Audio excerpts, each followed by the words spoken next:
Halo dok, selamat pagi. Akhirnya bisa bertemu ya dok ya? Iya.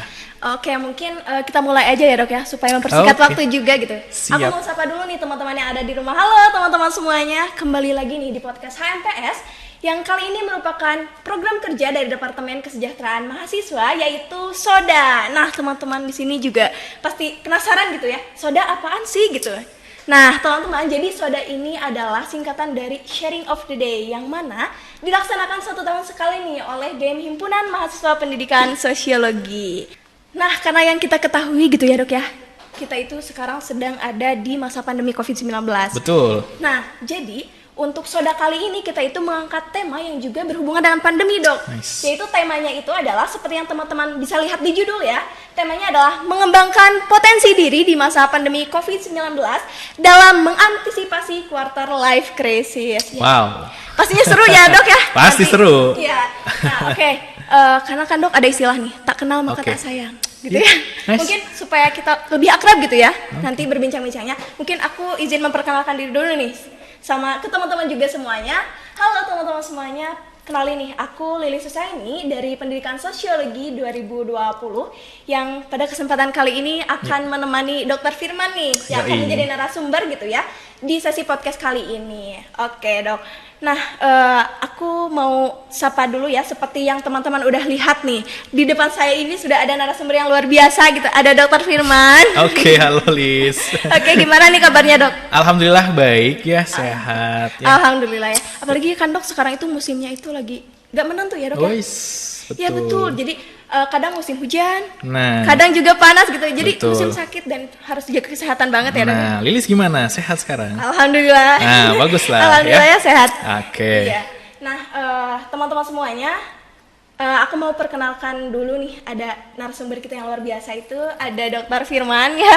Dok, nah beliau ini merupakan lulusan dari FK Unpad. Teman-teman, luar biasa sekali ya. Dan sekarang itu dokter itu menjadi dokter muda ya dok ya? Betul. Di Rumah Sakit Hasan Sadikin, betul? Betul sekali. Oke, nah teman-teman, tak hanya itu, beliau juga aktif nih menjadi pembicara di berbagai acara gitu ya dok? Iya. Itu tuh acaranya tuh ada acara formal dan semi formal gitu dok? Formal, semi formal, nasional, internasional. Wah, luar biasa sekali ya teman-teman semuanya. Luar biasa sekali narasumber kita yang sekarang ini gitu ya.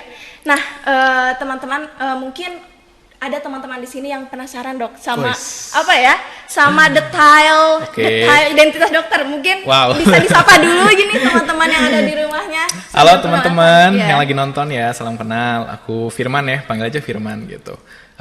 Apa nih yang harus diceritain? Ya, kayak pengalaman apa gitu yang pernah mengisi apa gitu dok? Oh ya, alhamdulillah memang karena saya concern di kesehatan mental ya, jadi kebanyakan teman-teman di luar sana suka mengajak diskusi gitu untuk berkolaborasi. Kita belajar bersama tentang kesehatan mental ya, dari mulai komunitas, universitas ya. Beberapa sih banyak memang kampus-kampus, sekolah-sekolah SMA juga pernah gitu. Ya, kita jadi apa ya istilahnya, ada interest tersendiri terhadap kesehatan mental yang membuat saya jadi aktif di bidang seperti ini gitu. Oh ya, jadi berminat langsung gitu ya dok ya? Iya. Wah luar biasa ya teman-teman. Nah seperti yang teman-teman udah mendengar ya dari narasumbernya, sangat luar biasa sih kalau menurut aku gitu ya. Wow banget gitu ya dok. Thank you Liz. Iya, di usia yang sangat muda juga, sekarang tuh dibilang muda ya dok? Muda dong, masa nggak muda men. Di usia yang muda sudah menjadi, bisa menjadi sosok dokter gitu. Dan aktif juga menjadi pembicara gitu. Luar biasa sih ini. Alhamdulillah. Nah, dok, seperti yang aku kan pernah lihat nih di IG-nya dokter. Betul. Ya, aku pernah lihat nih. Ternyata dokter juga pernah pernah mengisi gitu ya. Mengisi acara tentang quarter life crisis itu. Wow. Betul ya, dok? Betul. Itu tuh waktu di mana, dok? Wah, quarter life crisis sebelumnya memang saya pernah ngisi di beberapa tempat. Baik live Instagram sendiri atau di kampus sih sebetulnya waktu itu bersama dengan dokter kakak tingkat juga gitu. Jadi memang topik ini itu topik yang sangat luar biasa, relate lah ya. Iya. Relate sama keadaan kita sekarang ya, apalagi lagi pandemi kayak apalagi lagi pandemi, orang pada banyak bingung ya kan. Dan ya Waktu itu di kampus sendiri, FK Unpad, gitu, untuk adik-adik juga, gitu. Jadi memang kesadaran tentang quarter life crisis ini menjadi hal yang penting, apalagi di masa pandemi, gitu. Aku appreciate juga buat teman-teman Hima PS, luar biasa sekali. Luar biasa ya. Iya kan, sudah mengangkat tema ini, saya sangat merasa bangga dengan teman-teman semua, gitu. Nah, tuh ada apresiasi tersendiri dari dokter nih buat panitianya ya. Oke, berarti cocok ya teman-teman pembahasan kita kali ini sama narasumbernya gitu. Insya Allah pakarnya ya. Insya Allah ya, mudah-mudahan. Pasti bakal seru nih dok. Ya. Nah sebelum kita masuk ke inti pembahasan nih dok, aku boleh tanya-tanya dulu gak? Boleh dong. Buat apa ya? Buat pertanyaan pemanasan lah itu. Oke, pemanasan. Ya kan seperti yang udah di-mention tadi sama dokter gitu ya. Ya. Dokter itu kan concern di bidang kesehatan. Nah, tapi dokter juga aktif nih jadi pembicara di berbagai acara. Ya. Kan itu ngebagi waktunya gitu kayak gimana gitu ya. Dan itu tuh kayak wow gitu, luar biasa gitu ya. Dia tengah-tengah dokter sibuk jadi dokter, terus dinas paginya, terus kayak sorenya langsung ngisi acara. Nah, sebenarnya motivasi dokter itu apa sih gitu? Apa tahu emang suka dengan kesibukan atau bagaimana nih dari dokternya sendiri kayak gitu? Oke, setiap orang sih pasti bukan suka sibuk ya, tapi suka produktif aja kali gitu. Iya, betul. Kalau berkaitan dengan apa yang tadi Lilis bahas ya, kenapa sih kau mau gitu ya mengambil banyak hal gitu, mengambil banyak kegiatan, ya itu memang suatu keputusan yang sangat berat sih sebetulnya. Karena kan dari pendidikan dokter ya teman-teman juga tahu gitu, waktunya tuh limit gitu ya, sempit, terbatas banget gitu. Dan aku memutuskan untuk bisa aktif di sini karena ya dasarnya adalah ini sih sebetulnya. Apa tuh? Ada ya nggak mau klise sih, tapi ya merasa ada panggilan gitu. Ada panggilan hati, rasa simpati gitu ya. Betul, simpati empati terhadap teman-teman yang belum punya apa istilahnya ya, awareness tentang kesehatan mental, masyarakat yang masih belum terlalu paham ya kan, dan teman-teman penyintas yang berjuang juga gitu. Jadi itu menjadi concern tersendiri buat saya. Ya aku sih nggak mau nunggu-nunggu gitu ya, nggak mau nunggu-nunggu kayak harus dokter dulu, harus spesialis dulu atau apa. Ya udah take a risk aja dari sekarang. Kalau memang concern ke sana ya udah aku capek-capekan dari sekarang aja gitu. Dan ya sebetulnya memang dulu ada pencetusnya sih, karena aku baca-baca mengalami masalah kesehatan mental sendiri gitu ya. Bukan self diagnosis sih, tapi memang punya gejala-gejalanya. Akhirnya kayak aku coba membantu diriku sendiri. Ternyata yang seperti aku tuh nggak sedikit. Gak sendiri, gitu, apalagi kan memang lagi pandemi gini. Betul. Serba online, serba virtual gitu ya. Jadi banyak orang-orang yang memang kesehatan mentalnya terganggu. Ya, ada masalah lah gitu. Iya, ada masalah ya sama dirinya gitu. Oke nih dok, kita masuk ke inti pembahasannya ya dok. By the way kan kita akan bahas tentang potensi diri nih ya, nanti ke depannya. Nah kan kita tahu gitu ya, masa pandemi ini itu kayak apa ya, menyebabkan banyak terjadinya perubahan sosial gitu ya. Betul. Baik yang dikehendaki maupun yang nggak direncanakan juga terjadi gitu ya dok ya. Nah hal ini tuh juga menyebabkan adanya disorganisasi sosial nih di masyarakat ya sosiologi. Oh iya dong. Iya, menyebabkan disorganisasi sosial dan khususnya itu dalam pengenalan potensi diri dok. Betul. Nah ternyata di tengah-tengah teman-teman sekarang lagi pandemi gitu ya, ternyata kadang ada kebingungan tersendiri dari teman-teman sendiri terkait dengan potensi apa sih yang dia miliki gitu. Nah menarik. Itu kan ada fenomena yang memang disebutnya quarter life crisis itu ya, yang nanti kita bahas. Nah mungkin biar lebih jelas gitu ya, bisa dijelaskan gitu ya ke teman-teman dulu, dijelaskan dengan rinci gitu jelas sebenarnya quarter life crisis ini tuh apa dan timbulnya itu karena apa dok? Gitu. Siap. Kita coba mengaca pada diri kita sendiri gitu. Coba aku tanya ke Lilis deh. Lis, usiamu sekarang berapa? Aku kebetulan 20 nih. 20 ya. Terus kemudian udah 20 tahun. Di masa-masa sekarang itu apa sih perasaan dominan yang sedang kamu rasakan? Ya, dominan apa ya? Ya bingung ya perasaan. Ya bingung ya. Tuh bingung. Ya udah bingung aja ditanya. Bingung. Bingung. Kalau misalnya kita melihat ya, sebelum ke QLC, tugas perkembangan ya dari seorang emerging adult ya. Emerging adult tuh kita tuh usia 18 sampai 25 tahun. Iya, betul. Nah, Lilis kan kebetulan 20 tahun nih. Tugas perkembangannya tuh ada 2 ya, yaitu mencari pekerjaan dan relationship. Iya. Nah, Relasi. dari dua hal itu, coba gimana Lilis? Dominan Iya. rasanya gimana coba? Bingung ya. Bingung ya? Oke. Bingung. Sekarang udah berapa semester? Aku kebetulan semester 3. Oke, semester 3 ya. Iya. Nanya dikit aja deh, habis lulus udah kebayang belum? Belum sih kalau untuk sekarang gitu kayak Heeh. iya belum. Tapi kalau Belum. misalkan kayak ngelihat dari orang tua kayak gitu. Kamu kuliah ya udah kamu jadi guru. Kadang kayak gitu ya. Padahal kan oke. ada minat-minat orang tuh kayaknya beda-beda gitu. Iya. Apalagi aku juga nanya ke teman-teman semuanya gitu ya. Heeh. Kadang aku tanya, "Kamu emang keluar mau jadi apa?" Nah. Kadang ada ya yang ngambil Ya. pendidikan tapi dia Oke. nggak mau nanti. Ya aku nggak akan terjun di pendidikan nantinya. Tapi dia ngambil kuliahnya pendidikan gitu. Oke, jadi mungkin ada ketidakpastian Iya, yang kamu rasakan ya, Iya. dan kamu memikirkan itu ya. Jadi masih memikirkan hal yang jauh. Iya, Tapi gitu. kayak gimana gitu. Betul. Ya kurang lebih quarter life crisis adalah seperti itu ya. Jadi kita itu sedang dalam posisi bingung. Iya, betul. Ya, akan ketidakpastian masa depan. Iya. Gitu. Posisinya gimana sih? Kenapa kita bisa bingung, overthinking, insecure dan macam sebagainya? Karena gini, ketika kita di usia emerging adult ya sebutannya gitu ya, biar keren dikit. Usia-usia kita itu emerging adult. Nah, kita tuh kan peralihan dari masa apa? Remaja. Masa remaja, betul. Masa remaja itu kita deketnya dengan siapa? Keluarga, Iya, dengan betul. orang tua. Sedangkan emerging adult itu adalah fase-fase di mana kita mulai detach, Ya. mulai akan Mulai harus mandiri gitu ya. itu, mulai melepas diri Iya. gitu. Ketika kita melepas diri ya, itu apa sih yang harus dilakukan? Pertama, ketergantungan terhadap keluarga Iya. kan harus dikurangi. Iya, harus. Nah, sedangkan kita belum kompeten.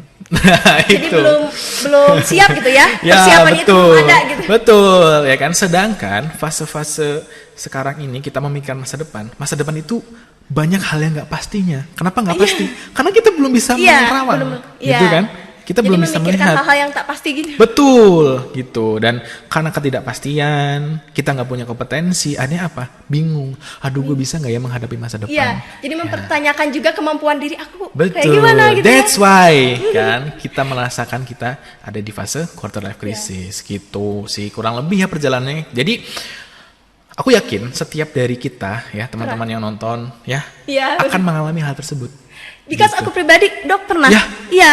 Oke, gimana nih? Menarik ya. Ada Iya, contohnya. jadi aku juga pernah ya merasakan Ya. kebingungan-kebingungan itu, apalagi pas mau masuk kuliah nih. Oke, Bener. gimana tuh? Karena itu kan dihadapkan pada beberapa pilihan gitu ya. Banyak banget pilihannya gitu. Sedangkan dari awalnya aku tuh Ya. kayak bukan orang yang tipenya satu ini gitu. Oke. Jadi aku tuh kayak mau coba yang ini, Coba coba yang ini. itu. Oke, Iya, kayak gitu. nice Nah, banget. pas mau masuk kampus itu tuh dalam milih jurusan juga aku masih bingung Si sebenarnya. bingung ya? Iya. Nah, ini cukup menggambarkan teman-teman ya. Jadi QLC itu tipenya ada dua. Orang mengalami QLC itu ada dua. Satu, merasa terperangkap. Yang kedua itu bingung gak punya pilihan. Nah, iya. Ya kan? Iya. Ya. Iya, betul. Pasti teman-teman kalian pernah ada yang cerita kayak, aduh gue bingung ya masuk jurusan ini. Gue kayak kecemplung aja gitu Iya. dan mau keluar gak bisa gitu kan. Itu yang merasa terperangkap ya Iya. atau terepet. Iya, kadang Nah. ada teman-teman aku itu tuh Iya. dia kayak udah masuk dan Iya.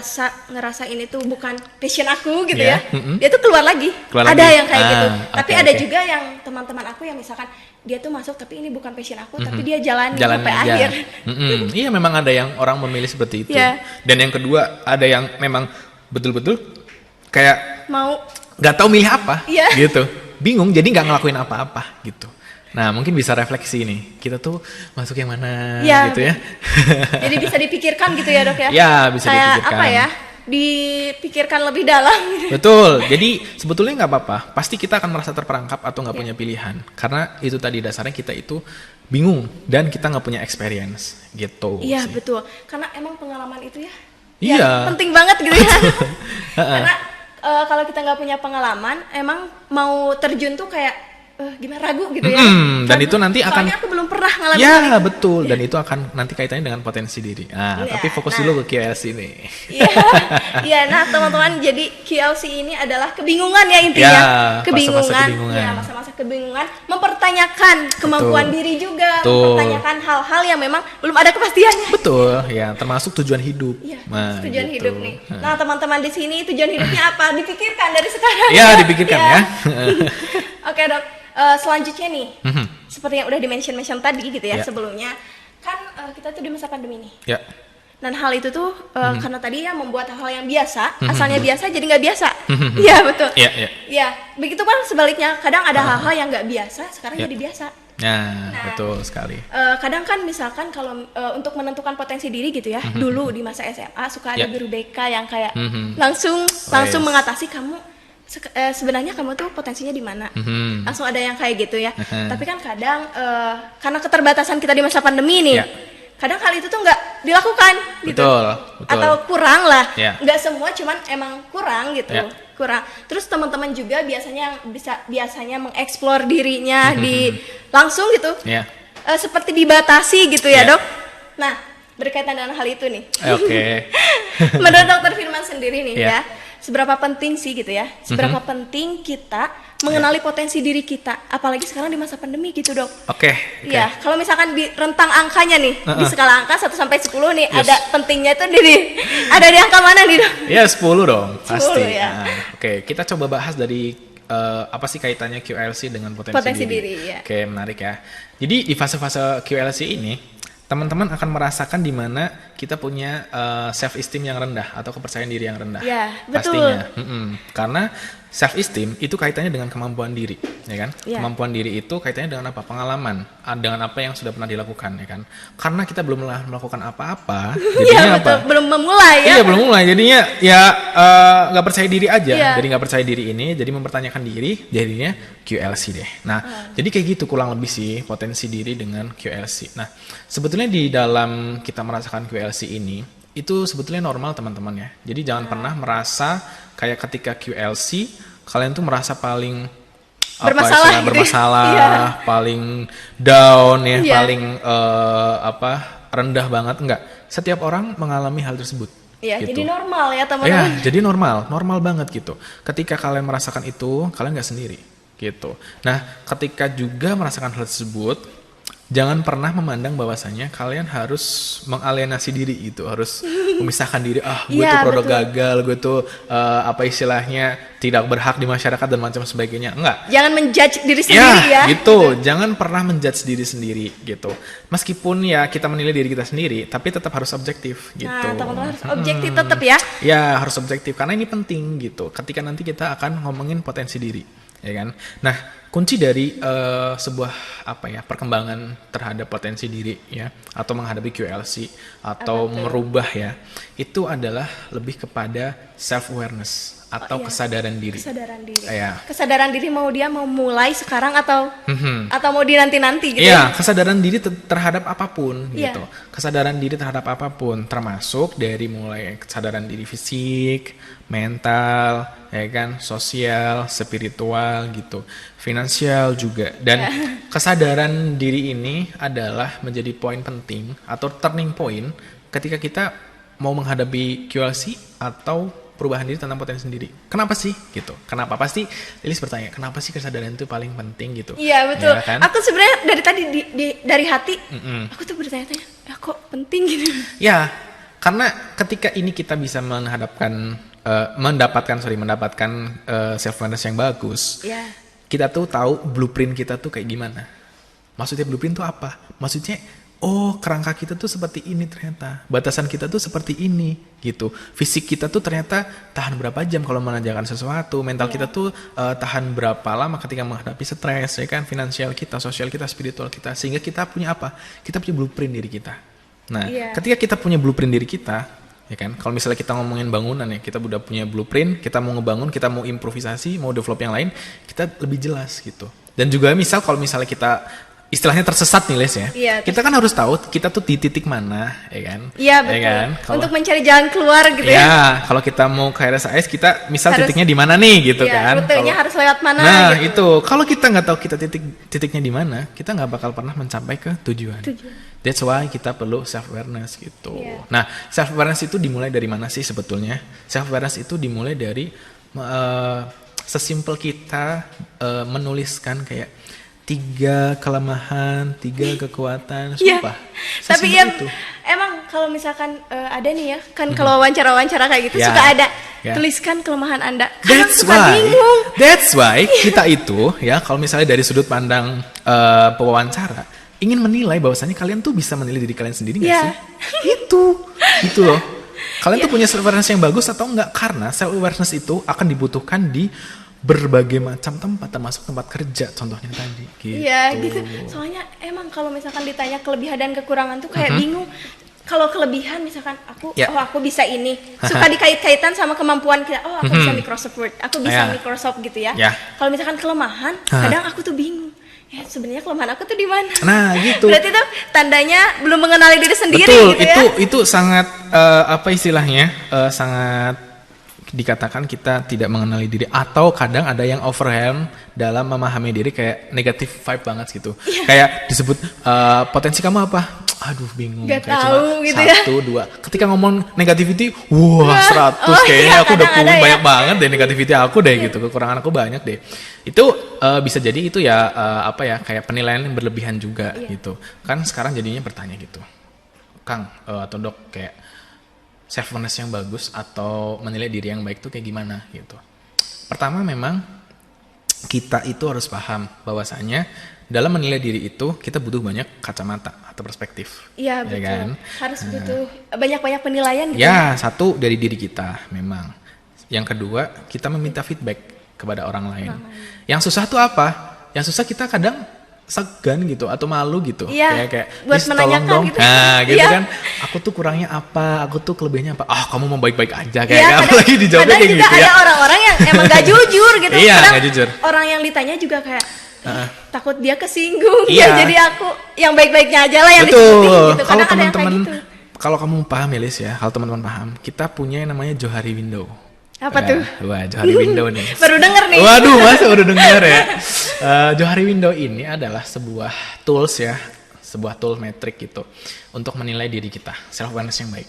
Jadi ada yang namanya open self. Open self itu adalah sisi di mana kita tahu tentang diri kita dan orang lain juga tahu tentang diri kita. Oke, itu open self ya. Terus ada blind self atau titik buta. Titik buta tuh di mana kita itu sama orang lain tahu, tapi sama diri kita nggak tahu. Nah, ada namanya hidden self.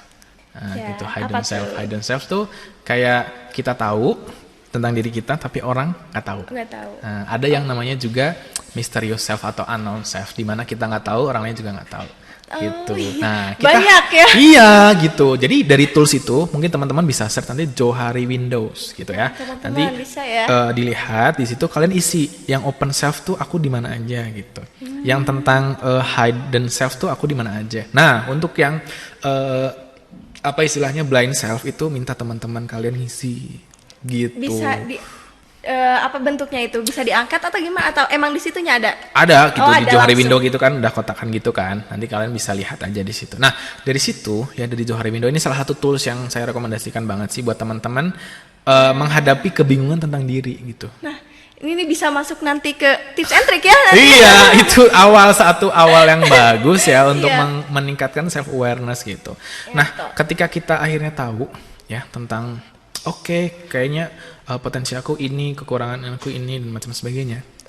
QLC kita kan semakin berkurang. Iya, mulai ada terbuka jalan-jalannya gitu ya, sedikit demi sedikit. Iya, sedikit demi sedikit kita punya titik terang. Iya. Gitu. Karena kita tuh nggak bisa menuju satu tempat tanpa kita tahu titik kita itu di mana. Intinya itu sebetulnya. Harus yang pertama itu ya harus tahu titiknya gitu ya. Betul. Kita itu berada di mana gitu. Terus kita tuh mau kemana? Betul. Iya, itu yang kita kadang nggak punya. Iya, soalnya emang kadang bingung sendiri kalau nentuin tujuan juga. Bingung kan? Pasti. Apalagi tentang QLC lagi ya. Kita itu suka berangan-angan. Iya. Kayak aku habis lulus mau jadi guru. Tapi mau jadi guru yang kayak gimana? Gitu loh. Iya betul. Ya kan? Kok mau jadi guru yang hebatnya seperti apa gitu. Ketika udah punya titik itu, tapi kita kayak, aku masih kurang ini, masih kurang itu, tapi kita nggak mau ngejar, gitu. Nah, ya tetap juga jadi QLC, iya kan? Gitu. Soalnya kita tuh kalau misalkan ada sesuatu yang diinginkan, itu tuh harus dikejar sebenarnya. Iya, jadi kadang gini loh, kayak sebetulnya teman-teman merasa insecure ketika QLC itu sangat wajar, ya, sangat wajar sekali. Karena kalau kita nggak insecure ya, kita tidak merasa terdorong. Iya betul, karena kan ada sisi positif negatifnya. Betul, sebetulnya insecurity itu adalah fenomena netral kalau kata aku sih. yang nggak netral apa? Cara kita menanggapinya. Ya, betul. Ya kan? Ya, kadang kan ada orang yang misalkan gara-gara insecure dia tuh gak mau bergerak. Betul. Ya. Ada juga yang tergerak hatinya. Iya, ada yang gitu tergerak gitu. Sebetulnya ini adalah perkara apa sebetulnya yang kita omongin dari tadi? Perkara mindset. Gitu. Ya, perkara pola pikir sih pola sebetulnya. Pikir ya. Mudah diomongkan tapi sulit dilakukan. Ya kan? Nah, berkaitan lagi tadi ya, kembali lagi ke apa istilahnya pola pikir gitu ya. Kita tuh kadang ketika merasa insecure memilih untuk mencari pembenaran. Bukan kebenaran ya? Bukan. Jadi mencari pembenaran. Mencari pembenaran, ya kan.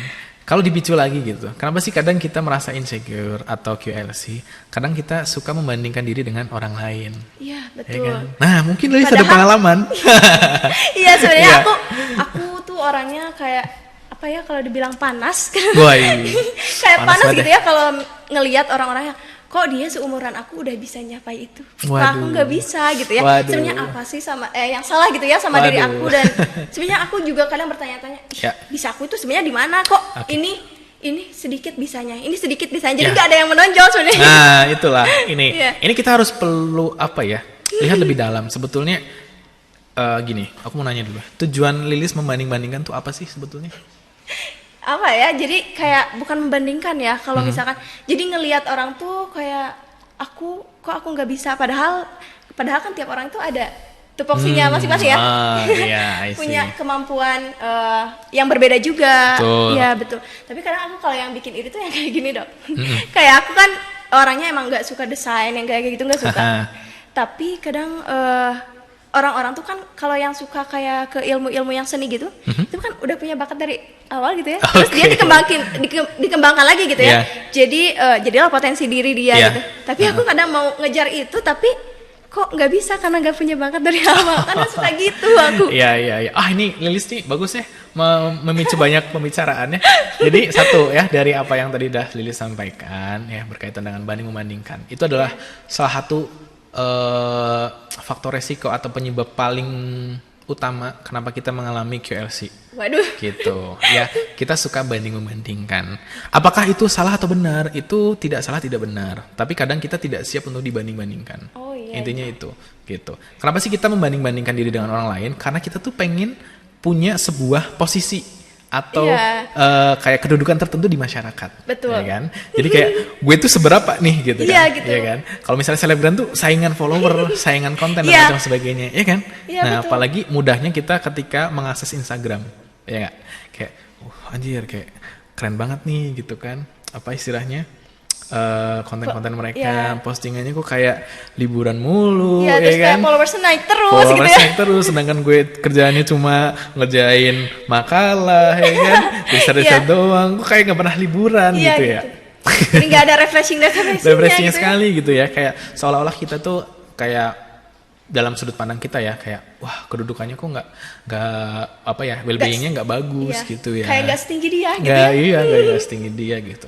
Coba deh sekarang kita mulai bahas hal ini gitu. Membandingkan itu aku nggak pernah menyebut itu salah atau benar. Netral, tapi ya? Netral, aku selalu melihat itu netral. Ya. Fenomena itu kuncinya adalah sebetulnya respon kita. Ya, jadi fenomena itu selalu netral. Mau banding-bandingkan, mau gejala, mau apa gitu, mau bencana dan macam sebagainya itu semuanya netral. Nah, yang kita harus sikapi dari banding-bandingkan adalah tadi sih sebetulnya. Penting gak sih kita membandingkan diri dengan orang lain? Iya ya, kalau dilihat ke penting gak penting sebenarnya kayak lebih banyak gak pentingnya. Nah, banyak gak pentingnya kan? Ya. Tapi ketidakpentingan itu membuat kita mencari pembenaran gitu loh. Karena aku tuh pengen gini kadangan ya melihat fenomena itu karena kita mencari posisi karena kita merasa banyak flaws-nya. Banyak kekurangannya gitu. Jadi kita mencari pembenaran supaya kita mendapatkan posisi di masyarakat gitu. Padahal kan kita juga sebenarnya punya gitu ya keunggulan lain gitu ya yang kita tuh nggak sadari sebenarnya gitu. Tadi Lilis sudah mencontohkan ya tentang bakat, tentang itu dan macam sebagainya kan. Ada suatu apa istilahnya ya? Konsep ya dalam parenting itu ada nurture dan nature ya kan. Nature atau nurture ya. Ya, bawaan dan atau didikan atau acquired ya gitu. Jadi ketika ngelihat fenomena banding-membandingkan atau kaitannya dengan potensi diri ya. Kita tuh suka banget mencari pembenaran dengan alasan-alasan yang sudah melekat pada diri kita. Kayak tadi Lilis sudah menyebutkan aku nggak punya bakat. Iya, betul. Ya kan? Aku nggak punya bakat sedangkan dia punya gitu kan. Kenapa gitu? Mempertanyakan hal itu gitu ya. Kenapa kok gue nggak dapet ya sedangkan dia bisa gitu. Ya, sebetulnya kita itu tidak melihat suatu hal itu dengan luas sih. Karena gini, aku nyebutin di awal emerging adult ya.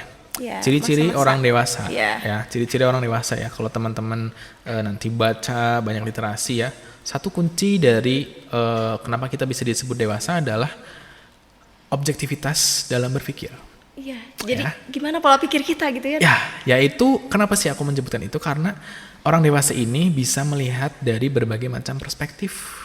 Nah, coba kalau dari remaja, ya kan, anak-anak ababil gitu kan? Iya. Jadi kalau anak-anak remaja itu biasanya kalau kamu kesini ikut kesini, kamu kesitu ikut kesitu tendensius gitu ya. Jadi gitu. belum ada pendirian. Betul, gitu ya? Belum ada pendirian. Masih labil. Ya, belum mau melihat dari berbagai macam sudut pandang. Ya. Nah, kenapa sih kayak objektivitas itu penting dalam menjadi seorang emerging adult dalam menghadapi QLC atau potensi diri ini?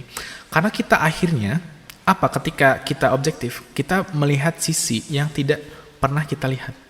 Wah, nah, gitu. Seru nih. Iya, gitu kan. Kayak kadang kita juga tertutupi oleh pembenaran-pembenaran yang ada. Gitu ya. Kayak tadi, Lilis menyebutkan aku nggak punya bakat. Kalau misalnya kita yang dewasa, kita akan membuka diri kita kayak, oh, aku tuh dari dulu senang nulis loh. Iya, mungkin bakatnya bukan di situ gitu. Iya, gitu. Pasti punya bakat, cuman bakatnya emang kan tiap orang beda-beda gitu ya. Iya. Atau kita mungkin sedikit deh. Kalau misalnya tadi, aku dari kecil tuh suka nulis gitu, ya kan. Terus, mungkin dulu ada fenomena tertentu yang jadi bikin Lilis nggak suka nulis, ya kan? Atau jadi trauma atau macam sebagainya. Gitu ya. Coba misalnya kayak gini deh. Lilis nih memang suka nulis dulu nih, ya kan, udah lama nulis gitu, tapi Lilis merasa tulisannya nggak bagus-bagus, ya kan.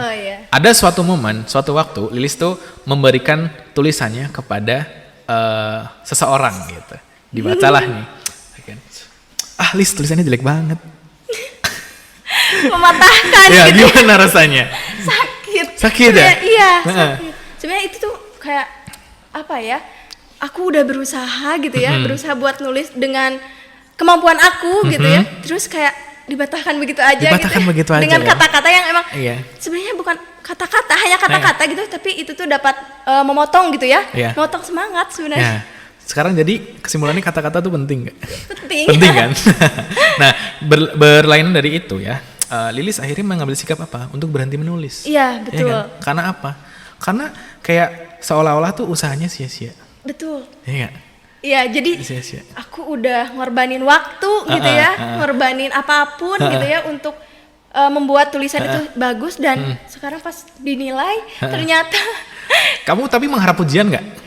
Ya, pengakuan ya, beda dengan pujian ya. Oke. Yang Lilis harapan tuh diakui, gitu ya? Diakui gitu, meskipun hasilnya tidak sesuai. Setuju nggak? Setuju. Liz, tulisanmu nih oke banget nih gitu. Tapi kayaknya kurang. Mungkin kadang gitu. Jadi dari bahasa juga ya sudah beda gitu. Ya, dari bahasa ya. Jadi itu adalah sedikit ilustrasi kenapa sih kita itu tidak bisa melihat istilahnya sesuatu itu dengan luas, karena kadang ada hal-hal yang menutupi gitu. Jadi kan akhirnya Lilis mendapatkan apa? Stigmatisasi akhirnya kan, atau labeling dari diri sendiri kayak, emang gue nggak bakat nulis emang gitu.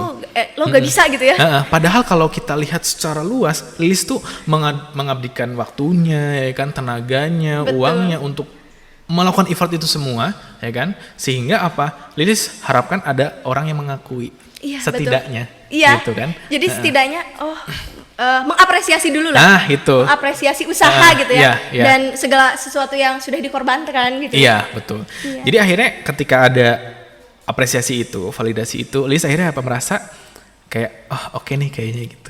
Meskipun pada dasarnya ya kita dari kacamata awam gitu kayak Lilis tuh nggak punya bakat nulis gitu. Jadi kan perspektifnya jadi lain. Lilis jadi berpikirnya kayak, oke, kayaknya aku bisa gitu ya. Nih gitu kan. Kayak aku bisa. Jadi mengikuti prosesnya gitu ya. Betul. Itulah yang kayak sering terjadi di lingkungan kita sebetulnya. Kalau kita mau lihat ke tadi yang aku sebutin nurture dan nature gitu. kadang memang banyak ya tidak menyalahkan juga sih pola didik yang kurang tepat.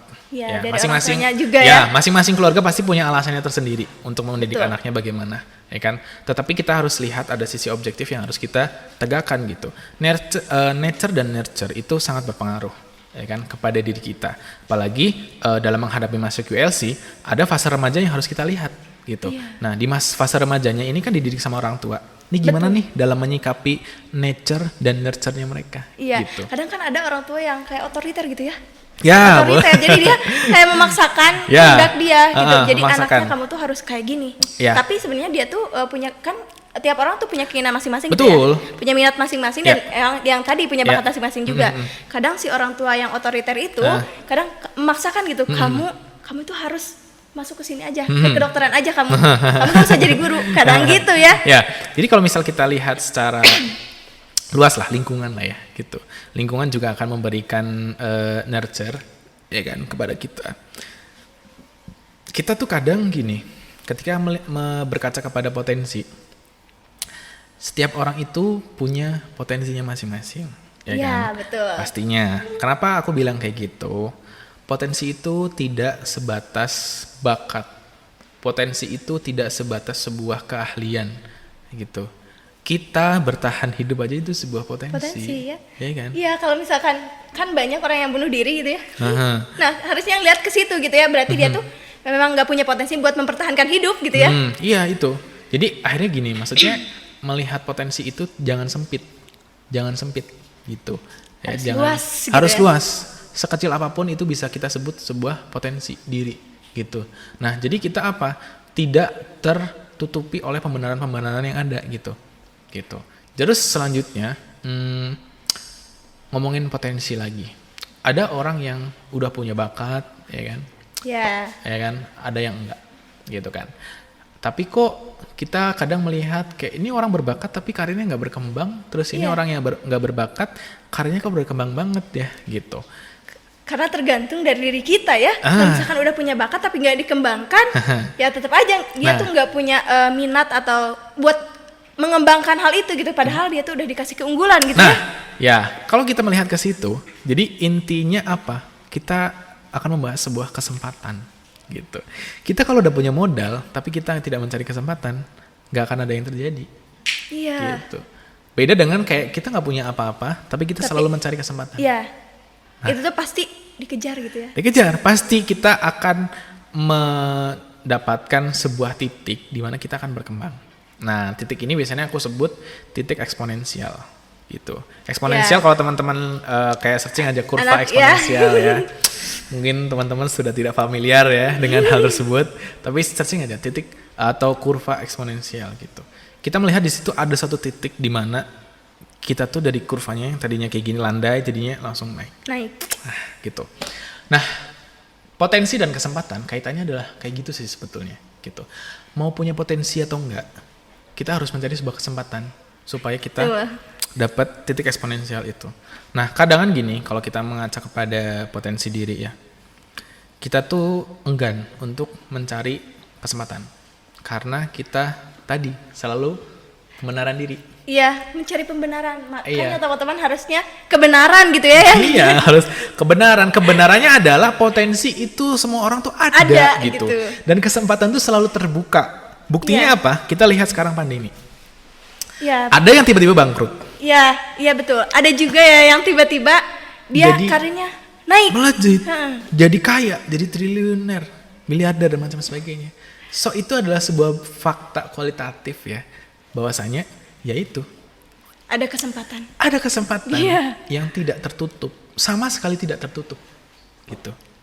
Nah, terus hal yang lain kita perlu pahami, ada faktor lain yang mengakibatkan kita bisa apa istilahnya ya, punya potensi yang baik ya, yaitu adalah lingkungan. Nah, tadi kita udah sebut di awal ya tentang dari masyarakat, dari keluarga gitu ya.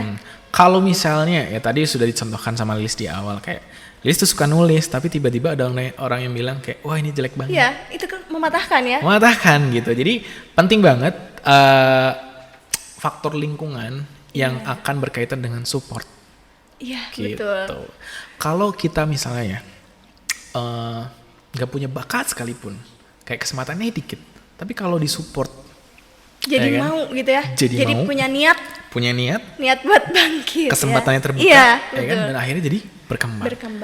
Kayak aku pernah membaca gitu ya, ada seorang profesor fisika di Indonesia, aku lupa namanya, kayak dia itu menantang gitulah, menantang dunia pendidikan, kayak berikan saya 10 atau 12 anak yang kalian nilai paling bodoh gitu.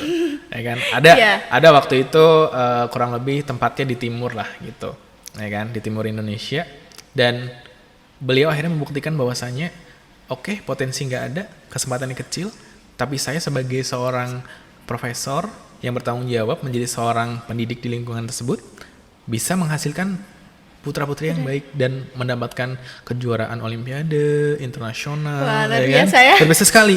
Jadi ini adalah sebuah fakta di mana dalam mengembangkan potensi diri, kita nggak hanya ngomongin upaya keras diri seseorang doang. Iya, betul. Gitu. Ada faktor eksternalnya gitu. Iya, ada ya. faktor eksternal juga gitu.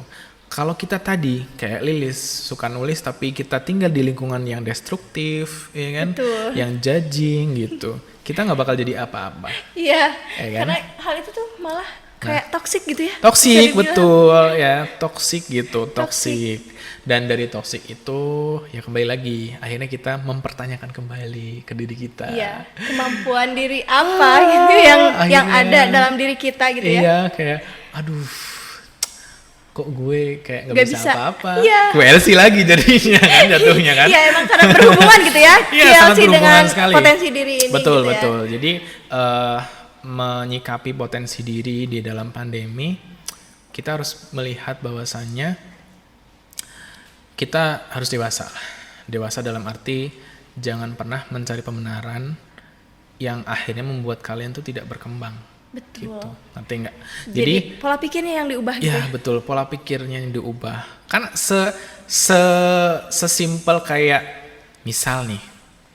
Apa tuh? Lilis bisa menganggap ini sebuah tantangan atau hambatan. Kayak misalnya aku kasih sebuah tugas ke Lilis. Ya. Misal Lilis tuh dulu sukanya nulis esai populer. Ya kan? Tapi aku kasih tugas Lilis, aku kasih kamu tugas menulis esai ilmiah. Ya. Ini kita bisa menyikapi jadi dua respon, ya kan? Betul. Ada kan kalau misalkan aku gitu ya, dihadapkan dengan kasus seperti itu, ada kadang respon, kalau ada ya orang-orang tuh yang kayak responnya kayak, iya aku kan bukan di situ bakatnya. Nah, gitu. Bisanya bukan di situ gitu ya. Ada orang yang kayak gitu, ada juga yang orang tuh, oh iya aku harus mencoba gitu ya. Mencoba, aku harus bisa. Harus bisa karena dijadikan pembelajaran gitu ya. Nah, itu sesimpel itu kan, ya kan? Dan gini, itu yang pertama tadi Lili sebutin, yang memilih untuk kayak pergi dari mengambil resiko itu, atau nggak mengambil kesempatan itu adalah fixed mindset, ya kan? Betul. Dan yang satunya lagi mau menganggap itu sebuah tantangan untuk berkembang, itu adalah growth mindset. Dan menurut Lilis bisa memutuskan itu nggak? Bisa memilih nggak? Bisa memilih. Kenapa kita cenderung untuk menolak? Iya ya, padahal kita tinggal milih salah satu gitu ya, dan menjalankan hal itu gitu. Ya, oke. Jadi kenapa sih orang cenderung menolak sebuah kesempatan? Karena satu tadi kita sudah sebut di awal, kita nggak punya pengalaman. Yang kedua, kita takut untuk mencoba. Yang ketiga, kita itu tidak suka dengan rasa tidak nyaman. Oh iya ya. Iya kan? Karena kan emang kenyamanan. Iya, sok bayangin ya, kayak misal tadi Lilis di awal udah memancing dengan kayak, dok kenapa sih dokter mengambil pendidikan terus juga jadi narasumber di mana-mana gitu. It's painful, so painful gitu. Sangat sakit banget gitu. Tidak nyaman sekali gitu. Ya, kalau boleh sedikit cerita gitu ya. Ya sudah, banyak yang dikorbankan juga ya. Ya pasti gini. Ada suatu momen gitu. Jadi seminggu aku ngisi 3 acara. Wow. Online semuanya gitu. Dan semuanya harus bikin PPT. Ya kan? Dimana aku bikin PPT itu aku harus baca. Digarap sendiri. Gitu. Ya, digarap sendiri, desain sendiri, baca berbagai macam jurnal. Ya betul, karena kan kalau buat pematerian itu nggak bisa asal-asalan gitu Nggak bisa asal-asalan. Harus dengan ilmu. Ya, aku juga harus pakai evidence base gitu kan. Karena ya itulah didikan kita, jadi harus evidence based medicine. Jadi ya semua perilaku aku ya harus evidence base gitu kan. Termasuk dalam mengisi materi ini. Jadi ada suatu momen kayak kemarin ngisi, hari ini ngisi, ya kan pagi. Terus siangnya ada kegiatan, besok paginya aku harus ngisi lagi. Wow, padat sekali gitu ya? Padat sekali, literally. Di samping itu juga jadi dokter. Iya gitu, literally ya tidur cuma 2 jam, 3 jam. It's painful, so painful gitu. Kayak banyak yang dikorbankan gitu ya? Ada banyak yang dikorbankan. Terus ada juga yang kayak tiba-tiba H-1. Dok punten bisa ngisi acara. Ada yang dadakan-dadakan gitu ya? Bayangin di situ dilema nggak? Kalau misalnya aku nggak ngambil, kasih mereka acaranya nggak beres ya kan? Kalau misalnya aku ngambil, aku painful gitu, aku sakit gitu. Ya udah, aku nggak nyaman. Ya udah aku ambil, gitu, ya kan? Ya jadi tergantung sikap kita gitu ya. Betul. Sikap kita untuk menyikapi hal-hal tersebut. Iya, it's painful. Tapi catatannya adalah gini, kita punya yang namanya boundaries teman-teman. Ya, personal boundaries, ya kan? Personal boundaries, contoh konkretnya aja deh. Aku nggak mau di chat lebih dari jam 10. Oh iya, jadi itu ada batasan-batasan ya. Nah, dalam memilih keputusan itu, kita pun juga punya batasan gitu. Iya. Kita juga nggak bisa menyalahkan sepenuhnya ketika orang nggak mengambil sebuah kesempatan. Pasti punya alasannya gitu. Yeah. Tapi yang terpenting adalah tadi personal boundaries kita itu terganggu atau enggak gitu. Aku merasa tidak terganggu. Jadi aku mengambil gitu. Iya, terbukti ya dari chat-chat juga gitu ya. Dokter Firman ini terbuka sekali gitu ya. Ya intinya gitu, maksudnya apa ya? Ini adalah sebuah pilihan teman-teman, bukan sebuah takdir. Gitu loh. Ya. Jadi bisa diubah gitu ya. Tuhan tuh kasih kesempatan untuk kita memilih gitu. Oke, kita bicara tentang pilihan. Ya kan? Pilihan kadang orang kayak aduh dok, saya tuh takut salah milih. Iya betul. Kadang butuh juga ya yang menyarankan gitu kadang. Ya boleh kayak gitu. Tapi apa sih dibalik itu semua, ya kan? Orang tuh mengatakan kayak salah pilihan. Kalau kata aku sih bukan salah pilihan sih. In my opinion, setiap pilihan itu adalah ngomongin konsekuensi. Iya. Nah, harusnya ada tanggung jawab gitu ya. Betul. Jadi tepat atau tidaknya kita mengambil sebuah keputusan adalah bagaimana kita menghadapi konsekuensi dari pilihan tersebut. Iya. Gitu. Makanya jadi kalau mau memilih itu harus memikirkan konsekuensinya gitu ya.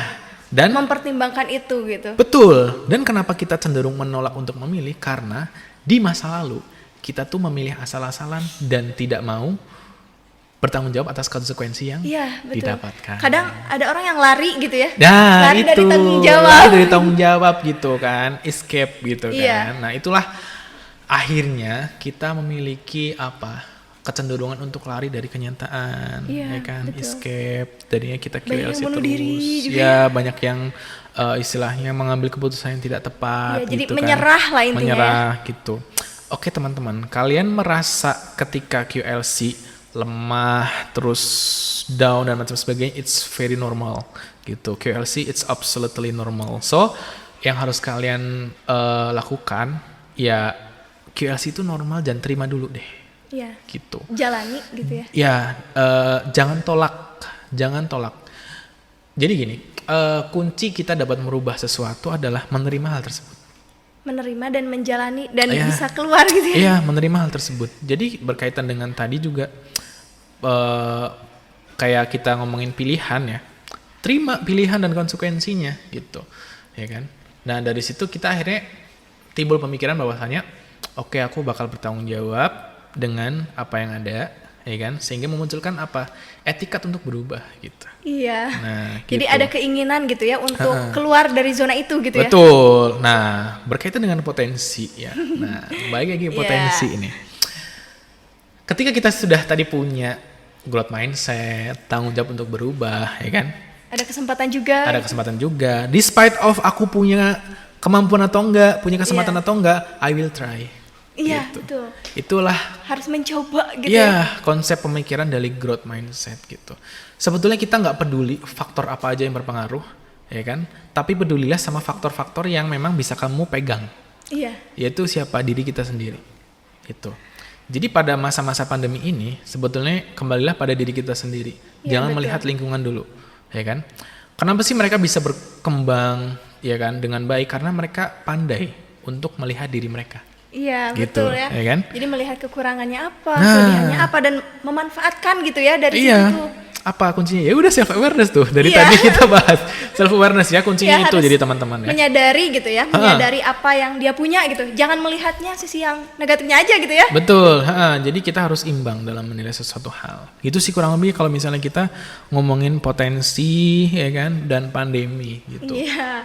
Oke nih Dok, tadi kan teman-teman juga sudah mendengar ya, sudah dijelaskan juga dengan rinci nih dari Dokter Firmansyah sendiri mengenai quarter life crisis, terus pentingnya mengenali potensi diri di masa pandemi gitu ya.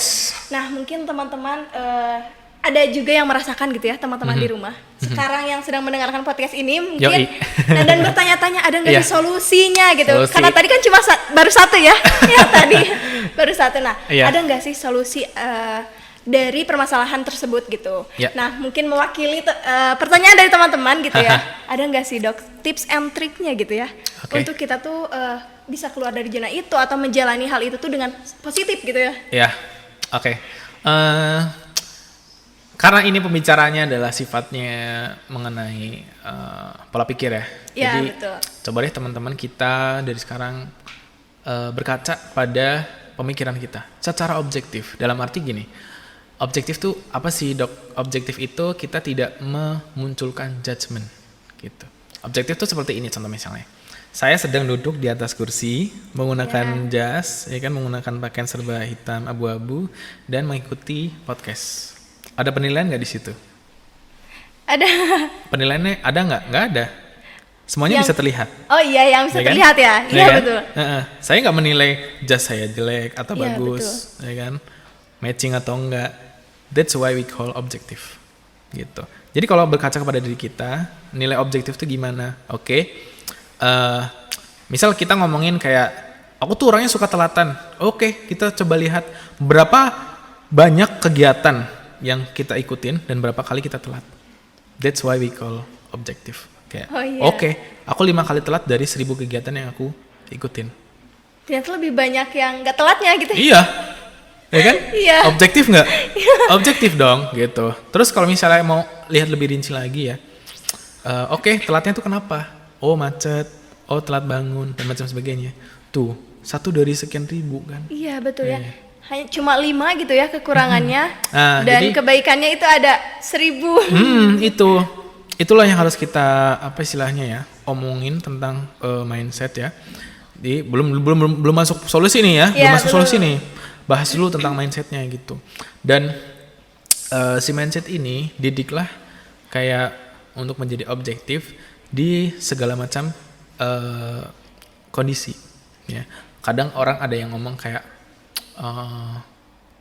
jangan berlebihan dalam berlogika atau jangan berlebihan dalam berperasaan gitu kan. Kita memang harus seimbang. Tapi tata urutan berpikirnya tuh gimana sih? Iya betul. Kadang kan ada orang-orang yang dia tuh menggunakan perasaannya doang gitu, dan logikanya nggak ada. Ya logikanya disingkirkan gitu kan. Ya kalau aku sih dalam konsep berpikir ya, coba seimbang dalam menggunakannya gitu. Mana yang didahulukan, logika atau perasaan? Dua-duanya akan kondisional gitu. But most dominantly kita akan menilai suatu keadaan dengan perasaan sih sebetulnya. Gitu ya. Iya betul. Karena respon stimulus yang kita dapatkan dalam otak itu akan lebih cepat masuk ke limbic system dibandingkan prefrontal cortex. Buset. Bahasa dokter banget gitu ya. Jargon ya, nggak apa. Maksudnya gini, limbic itu kan berperan besar dalam perasaan emosional, sedangkan prefrontal cortex itu berperan besar dalam mengambil keputusan. Oh iya. Gitu. Jadi respon time-nya itu lebih cepat masuk ke limbic dibandingkan prefrontal cortex. Nah, gitu. Jadi kadang kita lebih cepat merespon dengan perasaan gitu. Lebih cepat marah, lebih cepat jengkel dan sebagainya dibandingkan memutuskan sebuah masalah dengan solusi. Gitu, ya kan? Nah, akhirnya gini, maksud aku adalah ketika kita menghadapi sebuah hal-hal yang sifatnya berkaitan dengan pola pikir, take time. Maksudnya pause dulu. berhenti. Iya, untuk menyikapi diri kita supaya responnya itu masuk ke limbik sama ke prefrontal cortex secara jadi seimbang. harus berhenti dulu sejenak gitu ya. Iya, sehingga apa? Sehingga kita dapat menilai suatu hal itu objektif gitu. Iya, Oke, misal jadi otak kita tuh menimbang dari sisi perasaan tuh gimana, dari sisi logika tuh gimana. Jadi akan dihasilkan keputusan yang bijak. Ya, bijaksana. Gitu. Tidak ada keputusan yang salah, tidak ada keputusan yang tepat, tapi bijak. Kalau kata aku sih kayak gitu ya. Nah, itulah ya konsep awal sebetulnya kalau kita misalnya ngomongin pemikiran. Jadi kembali lagi ke konsep pemikiran dewasa, yaitu objektif, melihat dari berbagai macam perspektif gitu. Didik dulu deh itu yang paling pertama ya. Didik dulu pemikiran kita, supaya kita tidak tidak salah menilai atau meminimalisir kekurangan kita dalam menilai suatu keadaan. Iya. Nah, oke. Nah, solusinya gimana nih? Tips and trick gitu. Tips and trick ya. Tips and trick untuk menghadapi QLC dulu deh. Iya. Ya. QLC ini ya, tanamkan keyakinan bahwasanya QLC ini itu normal karena semua orang pasti mengalami. So, kamu tidak sendirian. Ya kan? Kamu tidak menjadi aktor utama dalam kehidupan dunia ini gitu. Kan? Boleh merasa lemah, boleh merasa ya paling down, boleh banget. Itu boleh banget gitu. Ya, tapi yang nggak boleh adalah jangan berkelanjutan. Nah, ketika udah merasakan hal tersebut, kita akan diam atau mengambil sebuah tindakan. Ya kan? Suatu kondisi akan salah ketika kita tidak mengambil sebuah tindakan. Jadi kita tuh stuck di situ gitu ya? Yes. Jadi kayak insecure lah contohnya itu. Iya, betul. Kita tidak mengambil tindakan ketika kita merasa insecure. Insecure tuh sangat boleh sekali. Tapi akan menjadi salah ketika kita tidak melakukan sebuah tindakan. Nah, itu ya. Jadi yakinilah bahwasannya apa yang kalian alami itu normal dan bukan berarti kalian kita menjadi orang yang paling hancur. Iya, betul. Semua orang pernah hancur di waktunya masing-masing. Gitu. Ada fase-fasenya gitu ya. Ada fase-fasenya dan gitu. Fasenya itu berbeda ya, teman-teman. Betul, berbeda gitu. Kita semua tuh lahir dengan kondisi keluarga yang berbeda-beda. Betul. Ya kan? Ekonomi yang berbeda-beda, fasilitas yang berbeda-beda. Yeah. It's mean that track lari kita juga berbeda. Iya, betul. Dan garis finish kita tuh berbeda. Iya, ya kan? Karena kan punya tujuan masing-masing gitu ya. Iya, so yang harus kita pahami adalah kita punya waktunya masing-masing gitu. Jadi karena kita udah punya waktunya masing-masing, kita tidak perlu untuk membandingkan. Boleh sih membandingkan, tapi terhadap hal yang objektif. Dalam arti gini, betul. Kalian kan misal jadi lulus guru semua nih, ya kan? Iya. Guru tuh punya kompetensi nggak? Punya. Nah, boleh kalian membandingkan kompetensi kamu sama teman-teman yang lain. Supaya karena itu memang motivasi gitu iya, ya. Karena itu memang hal yang harus didapatkan oleh guru, harus punya kan? Iya. Nah, itu objektif gitu. Kalau membandingkan kekayaan, waktu, ya kan? Itu nggak objektif. Itu sangat subjektif sekali. Gitu, ya. Iya, betul. Itu. Jadi yakini bahwasannya yang kita alami itu normal. Oke. Yang kedua, yakini bahwasannya dalam pikiran kalian setiap masalah itu ada solusinya. Ya, betul. Karena kan orang tuh kayak bingung gitu ya. Ya. Kok gak ada solusinya gitu. Karena dia tuh emang gak nyari sebenarnya. Ya, betul. Kadang lari gitu betul. ya. Kayak merasa apa ya, ketika menghadapi sebuah masalah itu, masalah itu bencana yang menjadi titik akhir. Iya, betul. Padahal kan masalah tuh bisa mendewasakan sebenarnya. Betul. Nah, ya itu dalam arti kayak dengan kita meyakini bahwasanya masalah punya solusi, kita akan berpikir bahwasanya oke, jalan keluar harus kita dapatkan. Iya. Gitu kan? Dengan kita berpikir seperti itu, kita akhirnya apa? Melakukan sebuah tindakan. Beda kalau misalnya kita hanya berfokus pada masalah aja. Iya. Kita kan berkutat di situ terus QLC mulu, ya kan? Overthinking terus gitu. Jadi nggak ada niat untuk bangkit dan keluar gitu ya, Dok? Betul gitu. Nah, terus yang ketiga, ketika kalian sudah merasa QLC banget gitu kan, ya cepat-cepatlah untuk berbagi perasaan, berbagi cerita. Iya gitu. ya, mau ke siapa aja, yang penting memang bisa dipercaya gitu ya. Ya, yang kamu percaya. Karena dengan bercerita, manfaatnya adalah satu, kamu mencurahkan apa yang kamu rasakan. Iya, betul. Akhirnya beban itu terbagi. Ya kan? Iya, pecah jadi lah. tenang lah. Nah, terus ya, yang kedua, tenang. ada yang mendengarkan. akhirnya orang pun tahu kondisi kita kayak gimana. Iya. Ya. Terus yang ketiga, ya ini untung-untungan kalau misalnya dia pernah mengalami hal yang sama dan ada pernah solusi yang dilakukan, kita akhirnya punya sudut pandang lain dalam menghadapi QLC ini. Iya, gitu. Betul. Ya kan? Iya, kalau misalnya Lilis ada masalah dengan bercerita, gimana rasanya? Tenang, Dok. Tenang, soalnya kan? aku emang tipe orangnya yang nggak bisa mendam sendiri. Ya, nggak bisa mendam sendiri kan? Jadi aku tuh kalau misalkan punya teman-teman yang memang dia itu aku jadikan buat buat teman untuk sharing apapun. Ya, aku punya itu. Jadi apapun yang aku rasain, apapun yang dijalani sama aku gitu ya. Mau itu kayak senengnya, ya, apalagi susahnya gitu ya biasanya. Gitu. Di susahnya itu tuh kadang aku cerita gitu. Kadang sambil nangis juga biasanya gitu. Luapin Iya, betul. Plong-plongnya gitu. Iya, karena kan nangis tuh nggak salah gitu ya. Gua nggak ada yang salah dengan nangis. Iya. Gitu. Itu tuh justru malah ke akunya itu memberikan ketenangan. Nah, itulah yang kadang kita tidak sadari ya. Iya. Ya kadang juga aku memendam perasaan sih. Tapi ya akhirnya juga aku sadar sih sebetulnya. Nggak bagus ya. Iya, betul. Bagus, kita akhirnya jadi stres. Iya, jadi batin gitu ya. Jadi batin dan itu ya sumber penyakit. Iya, betul. Kayak teman-teman ya. Kalau dari pikiran itu ya, dari pikiran dan dari perasaan itu kadang ke fisik juga gitu ya. Betul. Jadi kalau misalnya kita mau lihat statistik ya, 85% sampai 90% penyakit yang dirasakan oleh pasien yang datang ke fasilitas kesehatan pertama, which is itu puskesmas, itu adalah penyakit yang stress related disease. Wah, banyak sekali ya. Iya. Dok, perut saya sakit, dok, kepala saya pusing, di tensi normal, diperiksa nggak ada apa-apa. Pak, Bu, lagi ada pikiran apa? Aduh, saya ribut sama anak saya. Ya, jadi dari pikiran gitu ya. Ya. Jadi sampai ke fisik juga terganggu gitu. Ya, itu. Makanya penting sekali untuk mengelola pikiran. Nah, terus kemudian itu tuh tentang QLC ya. Iya. Jadi harus berbagi cerita dan solusi yang harus dilakukan untuk QLC sendiri itu setiap orang beda-beda.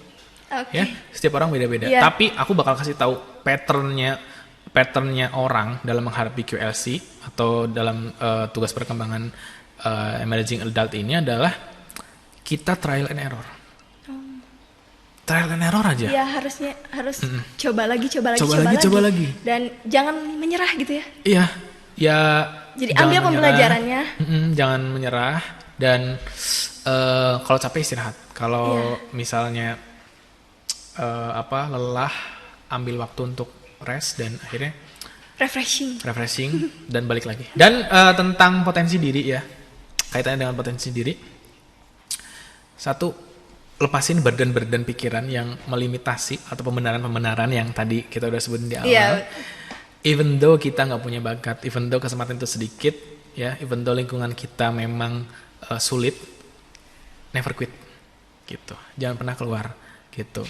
Dan orang yang nggak punya bakat apapun bisa menjadi seseorang yang berdampak luar biasa, gitu ya. Ya seperti Albert Einstein lah kita bisa contohkan, beliau memang sokalahnya gimana sih, ya kan? Yeah. Teman-teman bisa baca biografinya, ya kan? Tapi beliau menjadi orang yang paling jenius, menciptakan berbagai macam teori, dikenal sampai sekarang, gitu, ya kan? Karena kita ngomongin tentang upaya dan usaha, gitu sih. Oke. So ketika teman-teman punya pemahaman yang berbeda dari apa yang saya sampaikan, nggak apa-apa. Tapi intinya potensi itu akan selalu ada, kesempatan itu akan selalu ada. Dan lingkungan yang suportif itu akan selalu ada. Tugas kita cuma apa? Cari.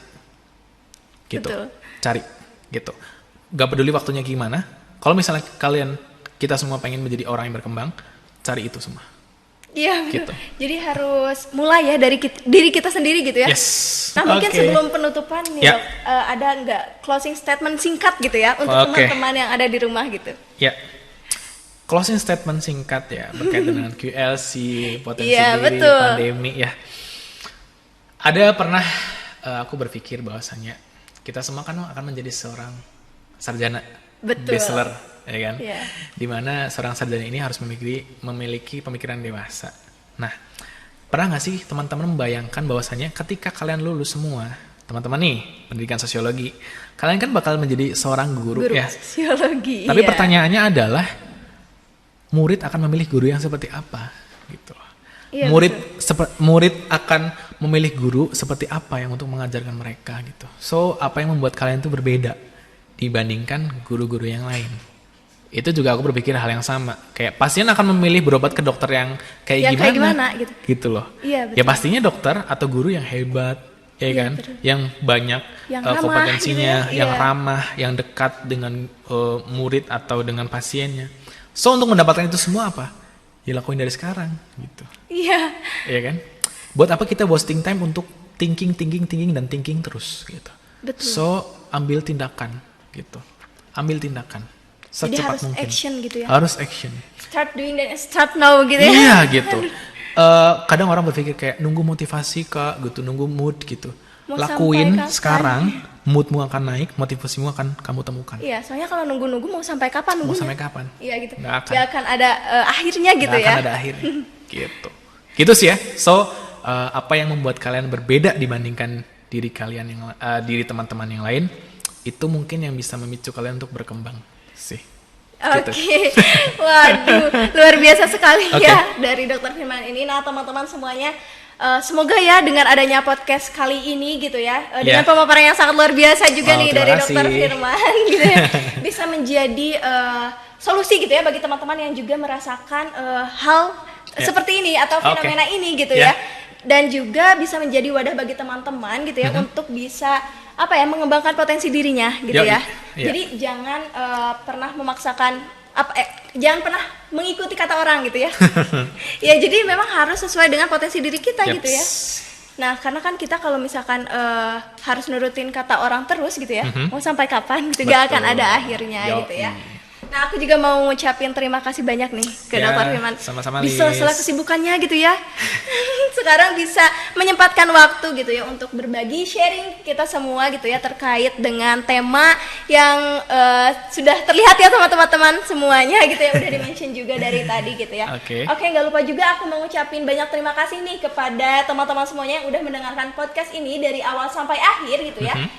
Semoga bisa bermanfaat gitu ya bagi teman-teman semuanya, dan juga yang terpenting adalah mengaplikasikannya gitu Iya, ya Dok, betul. dalam kehidupan teman-teman. Oke. Oke deh, sampai jumpa ya di podcast selanjutnya, dan terima kasih atas perhatiannya dan dadah. Dadah. Semuanya.